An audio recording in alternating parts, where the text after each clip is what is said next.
So these are the two presentations which I had done on the building material side. One in June of 2019 and one of November 2020. Uh, so this is the third part of the building material series, and the disclaimer remains the same. The data might not be accurate because accurate estimates on the industry is not available, and most of the industry is still unorganized. So this is the slide which I have pulled up from the 2019 presentation which I had done. The numbers are not updated from 2019. So just to give you a brief sense of what are the sub-segments within the building materials, sanitary ware, faucets, tiles, plywood, MDF, laminates, pipes, and others. So we had covered tiles and paints in the earlier presentations. We'll look at pipes now.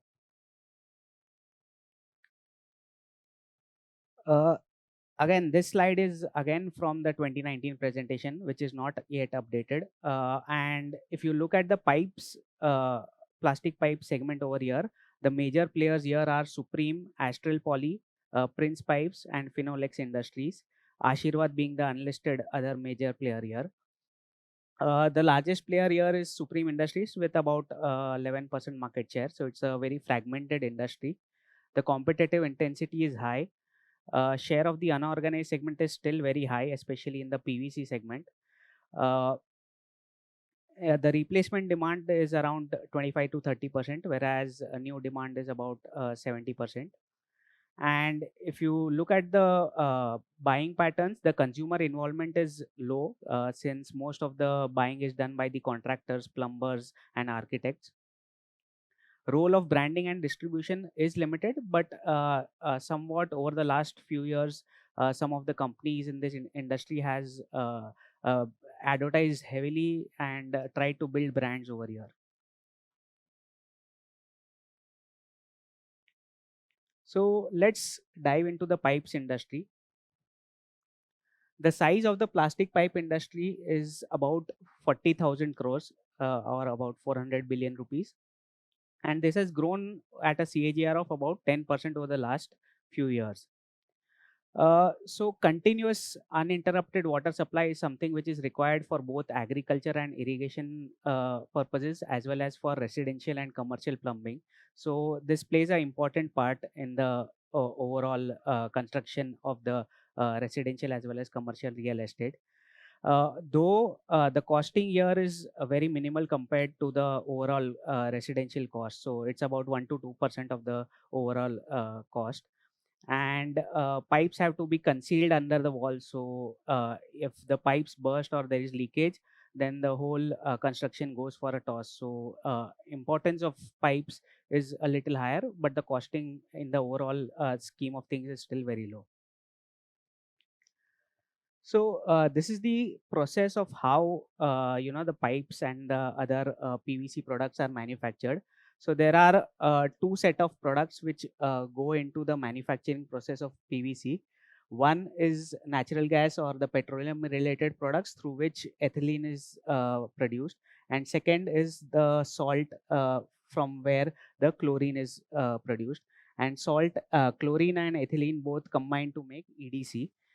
EDC is then converted into VCM, which is nothing but chloride monomer, and then it is converted into PVC. So most of the companies source the PVC directly from the PVC manufacturers, either domestic or imported, and then they just convert it into PVC products, and then it is used for the end industry.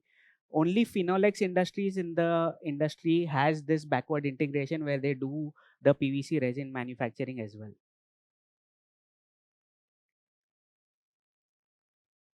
So this industry has gone through many phases, from galvanized iron, steel, iron pipes to PVC pipes. Galvanized iron had some deficiencies like corrosion. It used to be prone to bacterial growth. It was vulnerable to leakage. The cost was a little higher, as well as the durability of the product was a little lower. And hence the industry shifted towards PVC over the past 2 decades, and that's where you saw the growth in most of these companies. So UPVC or the PVC pipes are the most widely used. 65% of the demand of these pipes comes from agriculture and irrigation related activities, and rest comes from commercial and residential real estate, plumbing. Uh, as I said, replacement of galvanized pipes to UPVC has led to the growth in this industry. And compared to GI pipes or the galvanized iron pipes, UPVC is more affordable and long lasting. There are more unorganized players in this segment than CPVC. We'll look at CPVC in the future slides. And this segment has been growing at a CAGR of about 10 to 11%. It is more or less now a commoditized product, and hence you have more and more unorganized players in this industry. And that's where the shift happened from UPVC to CPVC. So CPVC is the fastest growing segment here. It's growing at about 15 to 17% CAGR compared to 10-11% for UPVC. It's still at a very nascent stage, though we have seen faster growth over the past 5-6 years. It's still a very low proportion of the industry volumes. The advantages of CPVC versus UPVC are longevity, corrosion free, fire resistant, it's lead free, and its ability to withstand higher temperatures. The problem here is that the CPVC resin is a specialized product, and that has to be sourced from a CPVC resin manufacturer, and that's where organized players have a bigger share here. So they have tie-ups with the foreign partners, and that's why they have a larger market share over here. So 80%, 75 to 80% of the CPVC industry is organized, whereas only 20% is unorganized. So if you just see the breakup of the organized versus unorganized, it has moved from 50-50 in FY10 to 60-40 in favor of organized in FY15, and now it's about 65-35 in favor of organized players. Whereas if you just look at the CPVC segment, as I said, it's about 80% organized and only 20% unorganized. So in the recent years, there have been 2-3 factors which have led to faster shift towards organized players. One is global supply shortages and container availability issues, which the organized players did much better compared to the unorganized players. Second was tie-ups with the foreign partners for the CPVC resin, which helped them grow faster. Third is there's a BIS standard which was implemented by the government of India, and most of the unorganized players could not meet the BIS standard, and hence the organized players had a bigger play over here. So this is the differentiation between UPVC, CPVC, and we'll look at HDPE and PPR also. So UPVC is the full form is unplasticized polyvinyl chloride. CPVC is chlorinated polyvinyl chloride. HDPE is high density polyethylene, and PPR propylene random. So if you look at the breakup of the industry, about 65% is still UPVC, 15 to 16% is CPVC, 15% is HDPE, and balance 4-5% is PPR. So UPVC is used in irrigation, cold water plumbing, and drainage, and the life is about 20 to 25 years, whereas the maximum temperature that it can hold is about 60 to 70 degrees Celsius, and it's cheaper than GI pipes. There is no corrosion here because it's plastic, and the installation is done through cold weld. Whereas if you look at the CPVC segment, its applications are cold and hot water system, industrial applications, and the life is about 10 years higher than the UPVC pipes. The maximum temperature also it can hold is about 90 to 100 degrees compared to 60 to 70 degrees of UPVC. It's a little costlier than UPVC. It has anti-corrosive properties, and again that's installed through cold welding. Now, if we look at HDPE, it's a specialized segment which is used for underground drainage, structured walls, and WSS solid walls. The life here is very, very high at about 50 years, and the maximum temperature it can hold is about 60 to 80 degrees Celsius. It's again costlier than both UPVC and CPVC. It has excellent anti-corrosion properties and chemical resistance properties, and this is done through hot welding instead of cold welding. Now coming to PPR, it's a very small part of the industry. It's used only for high-end industrial applications. The life here again is 50 years, and the temperature that it can hold is 90 to 100 degrees Celsius. It's the most expensive amongst all the segments, and it also has good chemical resistance and corrosion resistance.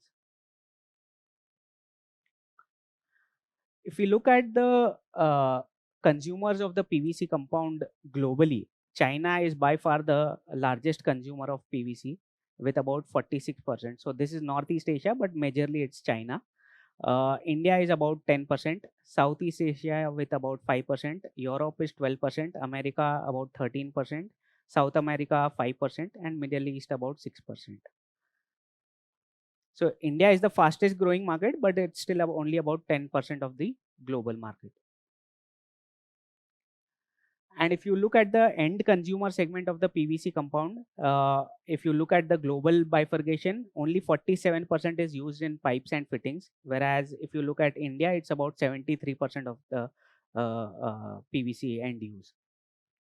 More and more PVC is being used in other products like films and sheets, profiles, wires and cables, flooring, etc. globally, whereas India is still majorly used in pipes and fittings. If you see the bifurcation of the industry between each of the different pipes that I mentioned, it's moved a little bit towards CPVC, but it's not a drastic shift that has happened. So it's a very gradual shift. Even though CPVC is growing faster than the other segments, it's not that the other segments are not growing. They are also growing, but CPVC is growing a little faster, and hence if you look at the proportion, it's gone from 71% to 64% in the last 7 to 8 years.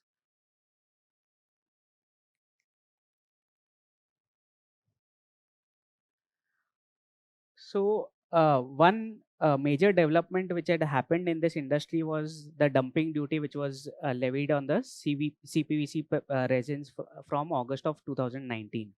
So India used to be completely dependent on Korea, Japan, China, Europe, etc. to meet its CPVC resin requirements.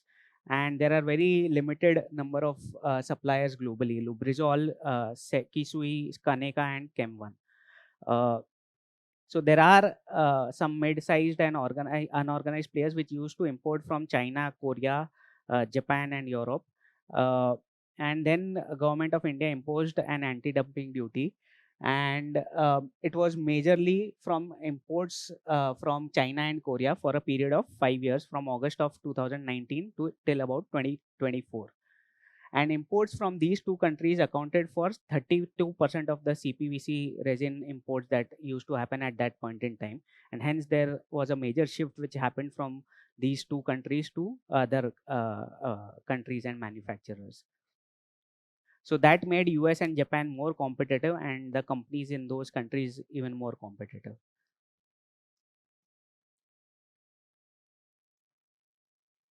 So these are the CPVC resin foreign tie-ups that the Indian companies have.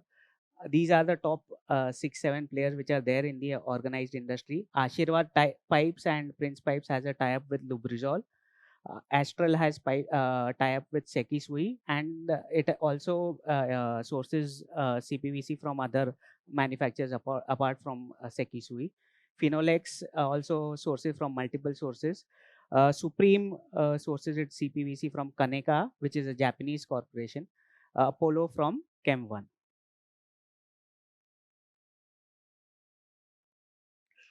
Now coming to the backward integration or the sourcing of raw materials. So if we look at the PVC capacity in India, it's about 1.5 to 1.6 million tons per annum.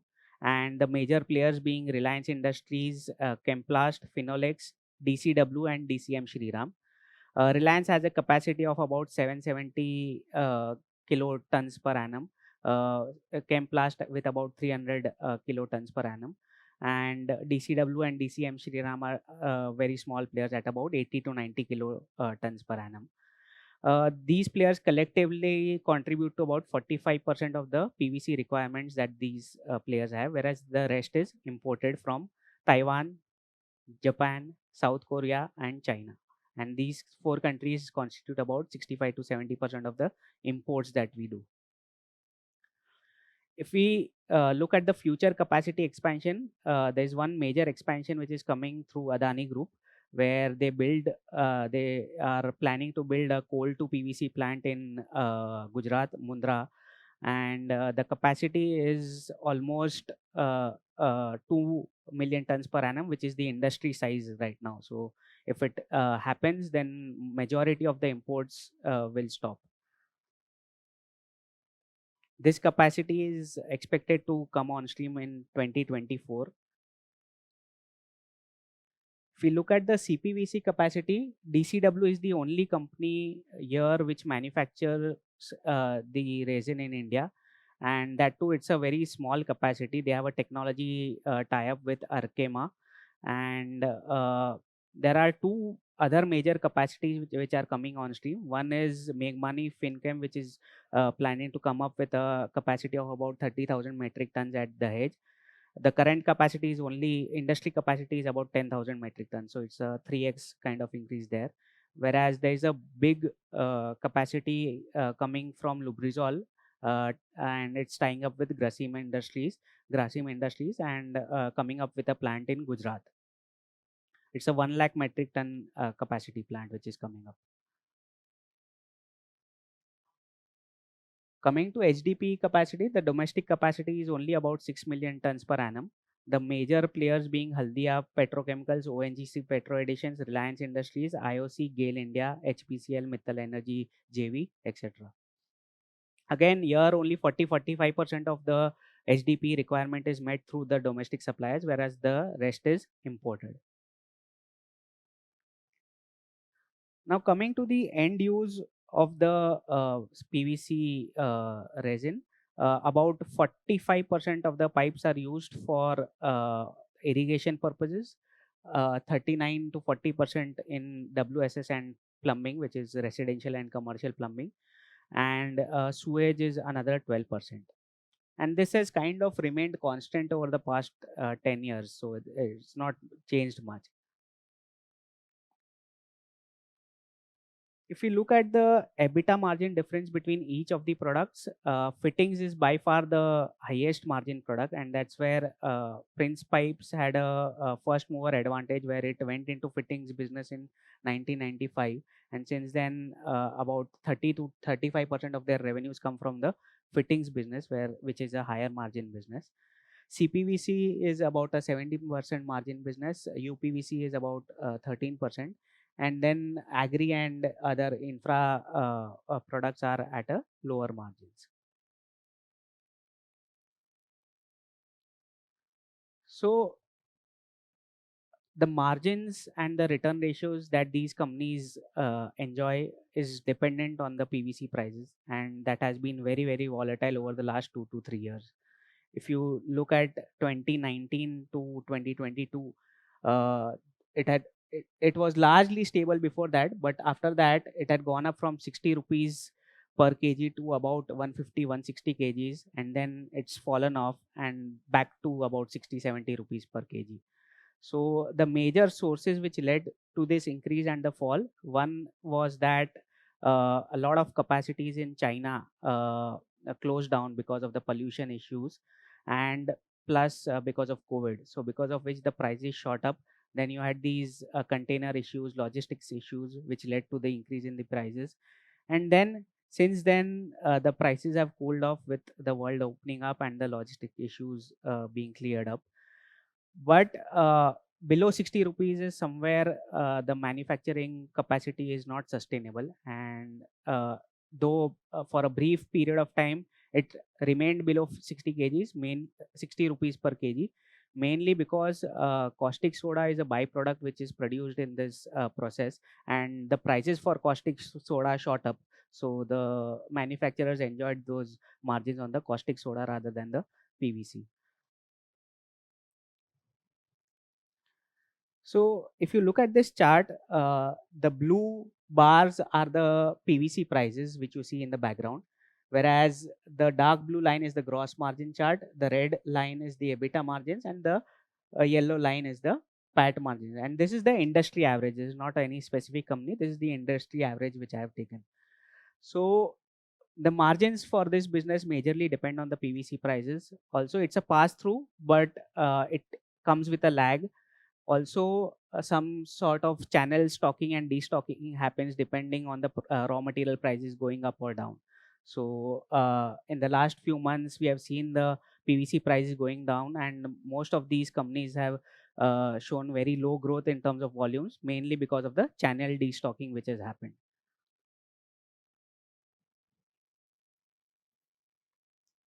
If you look at the market share of the key players, as I said, it's a very, very fragmented industry, with Supreme Industries at about 11% market share, followed by Ashirwad, which is the unlisted company, at about 10%, Finolex at 9%, Astral at about 7%, and Prince at about 5%.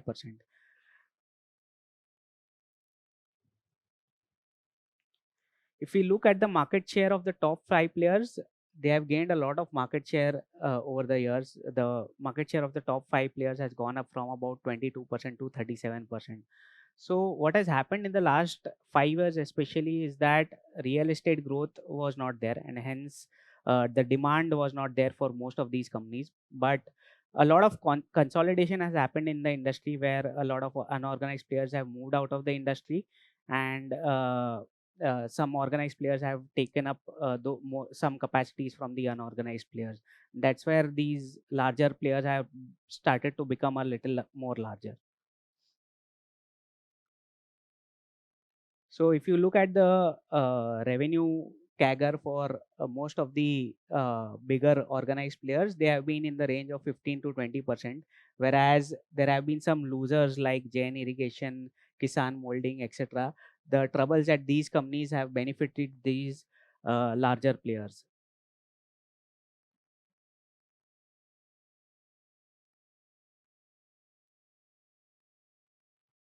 So if we look at the products that most of these companies have, Supreme Industry is there in almost all the categories, all the four pipes and overhead tanks as well. Overhead tanks is the closest adjacent category that comes to pipes, and that's why you will see most of the players being present in that category. Finolex doesn't have HDP and PPR and overhead tanks. It's more of a PVC and CPVC player, and that too more concentrated on the agri and the irrigation side. Astral is present across the categories except for PPR. Prince Pipes is present across categories. Jain Irrigation also across categories, again majorly focused on agri and irrigation. It doesn't have overhead tanks. Ashirwad is more into PVC, CPVC, and tanks. It doesn't have HDP and PPR. Whereas Vectus is present across segment. Vectus was one of the companies that had filed its DRHP in 2018 or 2019, but then didn't eventually come up with an IPO. Kisan Molding is not there in the PPR segment, whereas it's there across other segments. Uh, just a caveat here, Supreme Industries is also present in other segments. It's present into packaging as well as furniture, where about 25% of the revenues come from those segments. uh, Finolex Industries also has PVC resin manufacturing. As I said, it's into backward integration, and about 24% of the revenues come from that. Astral is into adhesives, where it gets about 24-25% of the revenues, and now it has recently entered into paints as well as the bathware segments, but it's still very, very minuscule. Prince has recently announced that it will enter into bathware segment, mainly sanitary ware and faucets. It will start probably in April onwards. If we look at the breakup of agri versus non-agri, so Prince has about one third coming from agri segments, whereas two-third is coming from non-agri. Supreme has about 28% from agri and 72% from non-agri. Finolex, as I said, is majorly present in the agri and irrigation segment, whereas 40% is from non-agri. Astral is more into the non-agri segment, mainly plumbing, residential, and commercial, and that's where brand building has played a big part for Astral.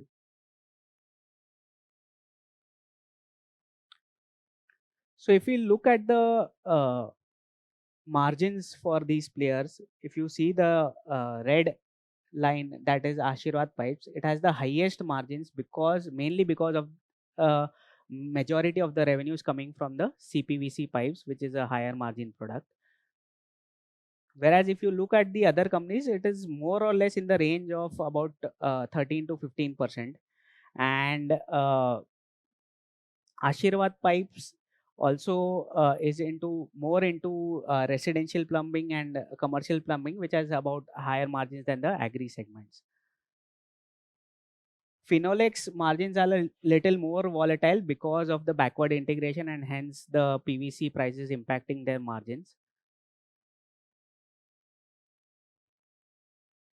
If we look at the installed capacity of these players, the largest player with the largest capacity is Supreme Industries with about 5,07,000 metric tons per annum. And the second largest is Phenolics with about 3,70,000. Third largest is Prince Pipes with about 3,05,000. Astral is 2,75,000. Apollo is about 1,25,000, and Ashirwad is about 2 lakh metric tons per annum. Whereas if you look at the number of channel partners that these players have, Prince Pipes is by far the largest player in terms of the highest number of distribution network. It has about 1,500 distributors, followed by Supreme with about 1,200. Astral has about 1,000. Phenolics with about 900. Ashirwad with about 1,100, and followed by Apollo. So I have mentioned the other products that each of these players are into.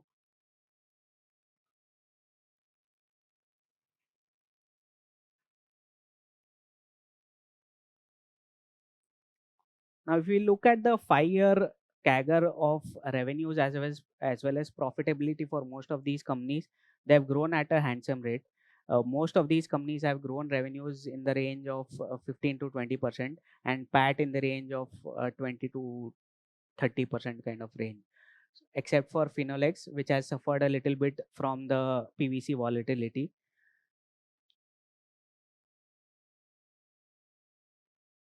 Whereas if you see Ashirwad, Astral, they have grown profitability in the range of 27 to 35% as well. So Astral, Ashirwad, and Prince are the ones who are majorly present into B2C or the direct consumer channels, and that's where the brands have played an important role in passing the PVC increased prices to the consumers.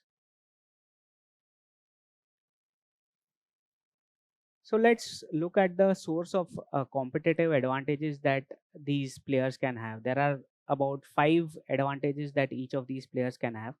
One is multi-location manufacturing capacities. Uh, Pipes being a little bulky product, transportation costs play a role here, and hence having a diversified manufacturing capacity across the country helps. Second is having a strong distribution network if you want to build a B2C business where you are targeting the end consumer. Third is to have a comprehensive product portfolio. Fourth is marketing or building the brand. And fifth is diversification into adjacent categories. So we look at each of these advantages and how each of these companies fare in these uh, different, I would say, competitive advantages. So coming to manufacturing capacity, if you see Supreme Industries has about 9 plants, Prince with about 7, Astral with about 6, and these three players are there across the country, north, west, south, east zone, whereas Phenolics is concentrated in the west, and Ashirwad has one in west and one in south. So East is the zone where most of these players were not present, especially 2 3 years back, and some of these players have entered into outsourcing of the capacity as well, whereas some of them have built their own capacities. So East is right now the focus market for most of these companies because that was the market which was not targeted by any of the players.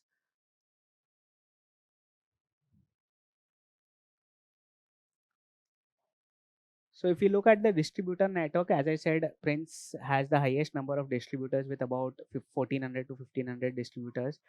Supreme with about 1,200, Phenolics with about 900, and Astral with about 800. Third, as I said, is marketing. So if you look at the marketing spend as a percentage of sales, it's highest for Astral Pipes, mainly because of the brand ambassador that they have had over the years.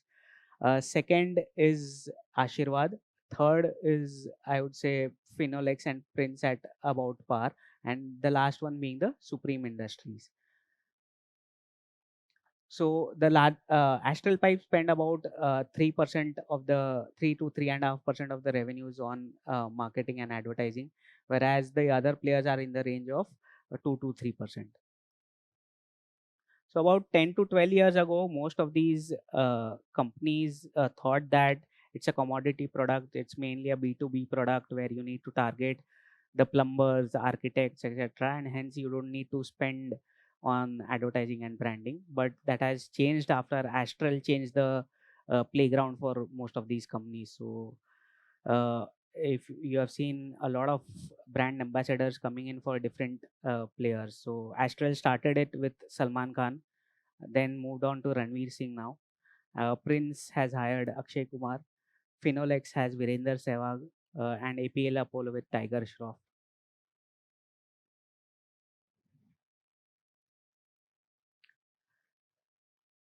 The next advantage, as I said, is the product portfolio or the number of SKUs that you can have. Supreme has the highest number of SKUs with about 8,700 SKUs.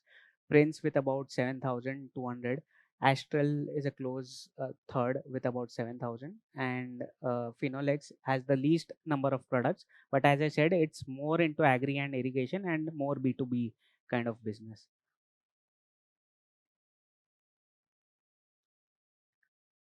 The last advantage which I spoke about was the uh, entering into adjacencies, and the closest adjacency, as I said, is the water tanks market.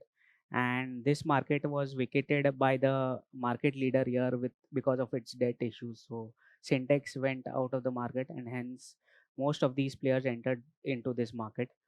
It's a very fragmented market with a large unorganized share with about 70% unorganized. The transportation cost is very high.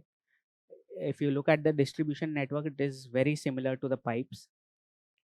And manufacturers are coming up with additives which offer increased life and durability in extreme climatic conditions. If you look at the new demand versus replacement demand for in the water tank segment, about 90% is new demand, whereas replacement is only 10%. In terms of usage, overhead tanks are the largest segment, which accounts for about 80-85% of the market, whereas underground tanks have only a 5% kind of share in the industry, mainly because people prefer concrete tanks for the underground purposes. Loft tanks are the smaller tanks which you have at your home above your washrooms and bathrooms due to the compact sizes. That's about 10 to 15% of the market. If you look at the B2C, B2B mix here, majority is B2C with about 80% and B2B is about 20%.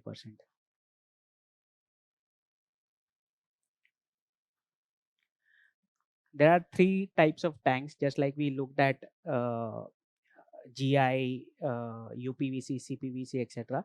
Here also, people have moved from steel to concrete to plastic, though some uses are different from different tanks.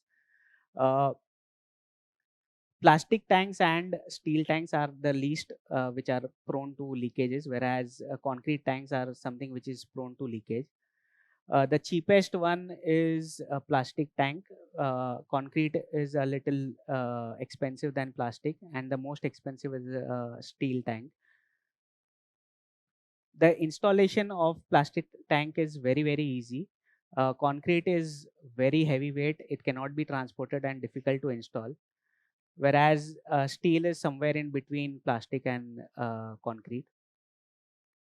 Plastic is obviously rust proof, whereas concrete is not rust proof. And in steel tanks you add chromium to make it corrosion free. So the life of the tanks is a little plastic tanks is a little less than the concrete tanks, whereas it is a higher than steel tanks. Steel tanks is like the lowest life product. Maintenance, it's plastic tanks are maintenance free. It lasts for about 20-30 years, and hence you see the replacement demand is very, very low. In concrete tanks, it's a little maintenance which is required, whereas steel tanks are also maintenance free. Plastic and steel tanks both maintain the water quality, whereas concrete tanks are susceptible to chemical and biological leakages. Now, coming to the risks that are there to the industry, one is obviously slowdown in the real estate construction, which impacts their residential and commercial plumbing uh, segments. Second is slowdown in the agriculture and hence irrigation pipes, which is again dependent on monsoons. Third is volatility in raw material prices, which impact their margins at least in the shorter term. And last is the INR depreciation, because most of the raw materials, or at least 50% of the raw materials, are imported. And if INR depreciates, then the costs increase for these manufacturers. That's it. Happy for questions. Supposed to impact unorganized players. So how do you see, did this happen at all? Some shift happened in some segments, but the drastic shift which was expected has not happened in most of the categories. So even in other building material categories like tile, sanitary ware, people expected that Morbi will completely shut shop because GST will take away most of these players, but that drastic shift hasn't happened. Uh, though I would say some of the unorganized players have become a little organized. They have become semi-organized kind of players, and some of the larger unorganized players have bought out the smaller unorganized players. So though it remains within the unorganized segment, the larger unorganized players have bought out the smaller players there. So it's, as I said, the shift has not happened in the quantum that everyone would have liked it. Organized players are GST compliant, or do they evade GST? So the larger ones would be compliant. The smaller ones would still be out of GST. So how is it possible? The complete supply chain gets out of GST, this thing? The complete supply chain is out. Okay. We'll discuss it often.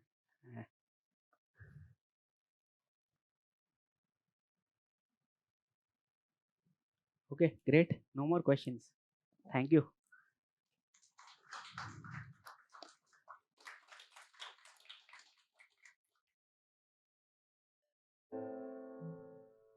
Whenever things got rough, I always remember what my father used to say. Running a business does test a man, my son. There are ups and downs, glorious highs, and sometimes a low that leaves you feeling defeated. The character of a man and the character of a business are not very different, are they? Yes. But when the chips are down, we must stand up, dust ourselves off, and motor on. Volatility. It's a funny thing. It makes you question yourself and wonder if you've made all the right decisions. Sure, you can question some of your decisions, but stay steadfast on your goals. Dad always said, there are no shortcuts and no quick profits. There are no free lunches, are there? There is only one right way. At PPFAS, we think like Rahul and his father. That volatility is a fact of running a business. And buying equity shares is like owning a part of that business. We use value investing principles to manage your money.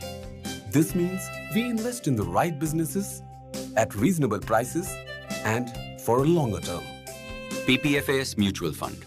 There's only one right way. Mutual fund investments are subject to market risks. Read all scheme-related documents carefully.